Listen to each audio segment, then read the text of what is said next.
Hi friends, welcome to అనగనగా కథలు. ఈ రోజు చెప్పే కథను చూడండి. నచ్చితే లైక్ చేయండి, షేర్ చేయండి, కామెంట్ చేయండి. సబ్స్క్రైబ్ చేసుకోకపోతే ప్లీజ్ సబ్స్క్రైబ్ చేయండి.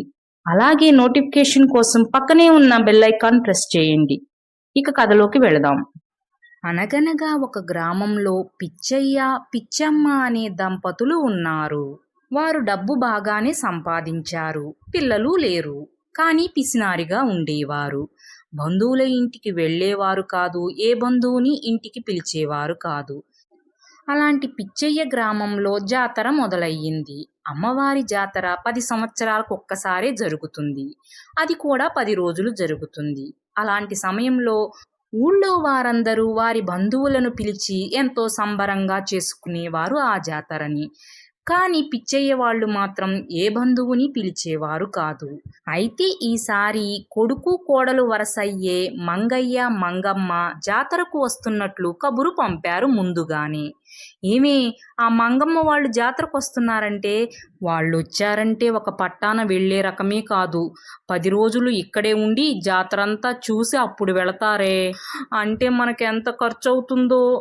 ఖర్చుని తగ్గించుకునే మార్గం ఏదైనా ఉంటే చెప్పవే అంటూ కంగారు పడసాగాడు పిచ్చయ్య. ఆగండి ఆగండి, ఆలోచిస్తున్నా అని ఆలోచించి ఒక ఆలోచన వచ్చిందండి. వాళ్ళొచ్చే సమయానికి మనిద్దరం మంచాన పడినట్లు మంచంలో పడుకుని బాగోలేదని చెప్దాం. అమ్మో, వీళ్ళకి బాగోలేదా? వీళ్ళు బాగుపడే వరకు వీళ్ళకి మనం చాకరీ చెయ్యాలా? వీళ్ళని పడుకోబెట్టి వీళ్ళకి మనం చాకరీ చెయ్యలేములే అని అప్పటికప్పుడే వెళ్ళిపోతారండి అని చెప్పింది పిచ్చమ్మ.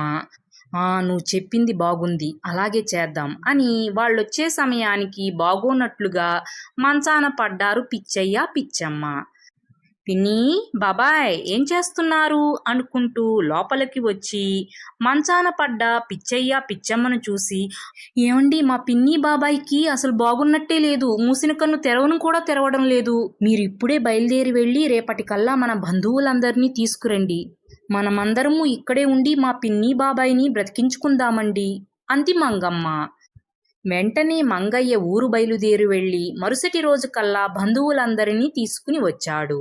ఇక వచ్చిన దగ్గర నుంచి బంధువులందరూ ఎవరికి కావలసినవి వారు వండుకుని తింటూ కాస్త పిచ్చమ్మకి, పిచ్చయ్యకి కూడా పెట్టసాగారు.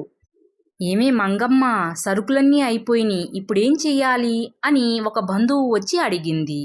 అవునా, ఉండు, పిన్ని దగ్గర బీరువా తాళం ఉంది గాని తీసి కాస్త డబ్బులిస్తాను, వెళ్ళి సరుకులు తెప్పించు అని తాళం చెవులు తీసుకుని మరీ బీరువాలో డబ్బులన్నీ వాడసాగారు వారందరూ.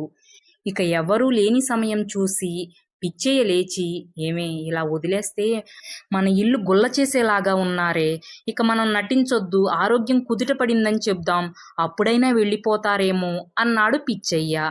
అలాగేనండి అని వాళ్ళ ఆరోగ్యం కుదిటపడినట్లు చెప్పారు పిచ్చయ్య, పిచ్చమ్మ. అమ్మయ్యా, ఇప్పటికీ నా ప్రాణం కుదుటపడింది బాబాయ్. మేము వచ్చే సమయానికి మీ ఇద్దరికి అసలు స్పృహ లేకుండా పడిపోయి ఉన్నారు. మూసిన కన్ను తెరవను కూడా తెరవలేదు. ఈసారి జాతరకి బంధువులు ఎవ్వరూ రామని చెప్పేశారు. మేము కూడా రావద్దులే, బోల్డని పనులున్నాయి అనుకున్నాం. కానీ ఎవ్వరూ రాకపోతే ఎలా, మీరు బాధపడతారు కదా అని చెప్పి మేమే వీలు చూసుకుని వచ్చాం. మీకోసమే వచ్చినట్లుంది. మేము రాకపోతేనా మీ ఆరోగ్యం ఏమైపోయేదో ఏమో. అప్పటికప్పుడు మా వారే బంధువులందరినీ తీసుకుని వచ్చారు. వాళ్ళందరూ రాబట్టే మీరు త్వరగా కోలుకున్నారు అని జరిగిందంతా చెప్పింది మంగమ్మ. అవునా మంగమ్మ, మీ మేలు ఈ జన్మలో మర్చిపోలేము. అవును, మీకేవో పనులున్నాయి అన్నారుగా, మా కోసం ఇక్కడే ఉంటే ఆ పనులు ఏమైపోతాయో ఏమో. ఇప్పుడు మా ఆరోగ్యం బాగానే ఉందిగా, వెళితే వెళ్ళండి అంది పిచ్చమ్మ. పనులనేవి ఎప్పుడు ఉంటాయిలే పిన్ని, ఎలాగూ వచ్చాంగా, ఈ 10 రోజులు ఉండి జాతర చూసుకునే వెళతాము అని జాతర అయ్యే వరకు అక్కడే ఉండడానికి నిర్ణయించుకున్నారు బంధువులందరూ. అయ్యో, ఇద్దరికి పెట్టేదే ఖర్చు అనుకుని మనం నాటకం ఆడితే ఇప్పుడు బంధువులందరికీ 10 రోజులు పెట్టాల్సి వస్తుంది అని బాధపడసాగాడు పిచ్చయ్య. ఫ్రెండ్స్, ఈ కథ మీకు కూడా నచ్చిందనే అనుకుంటున్నాను. Thanks for watching. మరో మంచి కథతో మళ్ళీ కలుద్దాం. అప్పటి వరకు సెలవు. Take care, bye.